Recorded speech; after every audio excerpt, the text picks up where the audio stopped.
Hello students, नमस्कार। आज हम क्लास 10 सीबीएसई और सीजी बोर्ड के अंतर्गत व्याकरण में संधि विषय के बारे में जानेंगे।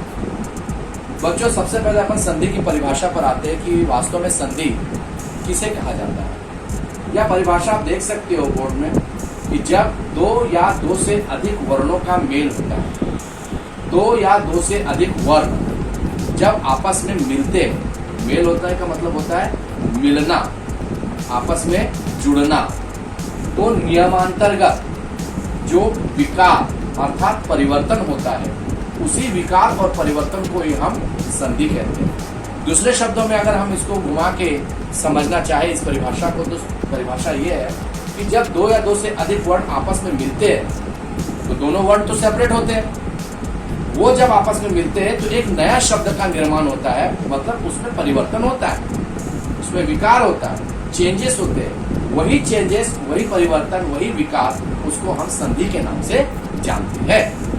ठीक है। अब संधि के मुख्य प्रकार कितने हैं उसको समझेंगे।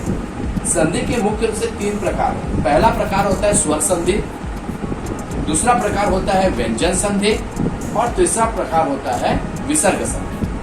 स्वर संधि के आगे 5 प्रकार होते हैं। दीर्घ स्वर संधि, गुण स्वर संधि, वृद्धि स्वर संधि, यन स्वर संधि और अयादि स्वर संधि। इसके साथ ही एक और स्वर संधि होती है जिसको हम मुख्य प्रकार में न गिन के दूसरे प्रकार में गिन सकते हैं, वो है पूर्व रूप संधि। ठीक है। तो आज तो हमने संधि की परिभाषा, उसके मुख्य प्रकार और मुख्य प्रकारों में जो पहला प्रकार है स्वर संधि, उसके अन्य जितने और प्रकार होते हैं उसके बारे में केवल जाना।